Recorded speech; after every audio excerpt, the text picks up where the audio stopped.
আমি আপনাদের সামনে একটু দুঃখের সঙ্গে বলতে চাই যে বাংলাদেশের গণতন্ত্রের মাতা দেশনেত্রী বেগম খালেদা জিয়া তিনি গত দুদিন ধরে অত্যন্ত অসুস্থ অবস্থায় এবার কেয়ার হাসপাতালে আছেন এবং গতকাল রাতে আমি প্রায় দুটোর সময় ফিরেছি। তখন ডাক্তাররা চেষ্টা করছিলেন, কাজ করছিলেন। আমি অনুরোধ করবো আপনারা সবাই তার আশু রোগ মুক্তির জন্য দোয়া করবেন। প্রিয় ভাই বোনেরা, আমরা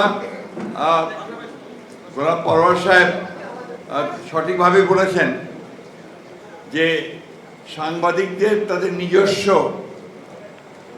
যে দাবি দেওয়া, তাদের নিজস্ব যে কাজ এবং ইউনিয়ন যে মূল যে কাজটা, তাদের দাবি দেওয়া নিয়ে মালিক পক্ষ অথবা সরকারের সঙ্গে কাজ করা, সেটাই বলতেই বোধহয় সবচেয়ে বেশি গুরুত্ব দেওয়া আছে। কোনো রাজনৈতিক দলের লেজুর ভিত্তি করলে সমস্যার সমাধান হয় না।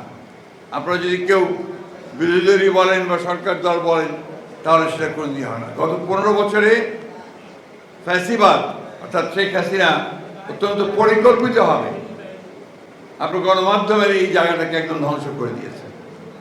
আমি অনুরোধ করবো আপনাদেরকে, নেতৃবৃন্দকে, সে জায়গা থেকে আপনারা দয়া করে বেরিয়ে আসার চেষ্টা করেন। আমি অত্যন্ত কৃতজ্ঞতার সঙ্গে স্মরণ করতে চাই আজকে এখানে যারা নেতৃত্বে আছেন এবং বিএফইউ সব সময় আমরা কাঁধে কাঁধ মিলিয়ে ফ্যাসিবাদের বিরুদ্ধে লড়াই করেছি। আমি তাদের প্রতি আমাদের কৃতজ্ঞতাও জানাচ্ছি। প্রিয় বন্ধুগণ, আপনারা জানেন যে এমন একটা সময় এখন, যে সময়টার জন্য গোটা জাতি অপেক্ষা করে আছে যে আগামী ফেব্রুয়ারি মাসে একটি নির্বাচনের মধ্য দিয়ে একটা গণতান্ত্রিক ব্যবস্থায় আমরা ফিরে যেতে সক্ষম হব। আমরা সবাই এটা চাই। যে একই সঙ্গে আমাদের মনে রাখতে হবে যে আমরা গণতন্ত্রে ফিরে যেতে চাইলে অপরের যে মত প্রকাশের স্বাধীনতা, সেটাকে আমাদের একই সঙ্গে মূল্য দিতে হবে।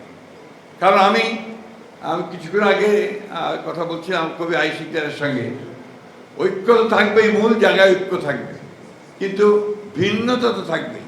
এবং গণতন্ত্রের মূল কথাই হচ্ছে ওই জায়গায় যে আমি আপনার সঙ্গে একমত হব না, কিন্তু আপনার মত প্রকাশের স্বাধীনতাকে আমি অবশ্যই সেটাকে রক্ষা করব। দুর্ভাগ্যজনকভাবে আমাদের দেশে ভিন্ন মত পোষণ করলেই তাকে শত্রু মনে করা হয়। তার সম্পর্কে বিভিন্ন রকম আপনার যত রকমের আপনার মিথ্যা অপপ্রচার চালানো হয়। এই বিষয়গুলো থেকে আমার মনে হয় যে আমাদের সকলেরই একটু পেছন বিরত থাকা উচিত। আজকে তো সবচেয়ে বড় যে ক্রাইসিসটা দাঁড়িয়েছে বাংলাদেশ সারা পৃথিবীতেই, সেটা হচ্ছে এই যে আপনার সামাজিক সোশ্যাল মিডিয়া। এই সোশ্যাল মিডিয়াতে যেহেতু সেখানে কোনো দায়বদ্ধতা নেই, যা খুশিটাই বলা যায়, এমনভাবে রাজনৈতিক দল, রাজনৈতিক ব্যক্তিত্ব, সামাজিক ব্যক্তিত্ব, ব্যবসায়ী সকলের সম্পর্কে যে নেগেটিভ প্রচারণা চালানো হয়, তাতে করে কিন্তু গণতন্ত্র শক্তিশালী হয় না।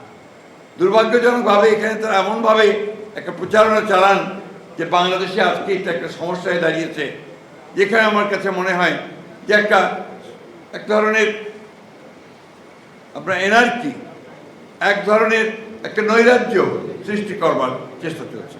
মব ভায়োলেন্স তৈরি করা হচ্ছে, মানুষের বিরুদ্ধে মিথ্যা প্রচারণা করা হচ্ছে, একজন মানুষকে ভিন্নভাবে প্রচার করা হচ্ছে, যা নিঃসন্দেহে আমাদের গণতান্ত্রিক যে যাত্রা, সেই যাত্রাতে কিন্তু আমরা বাধা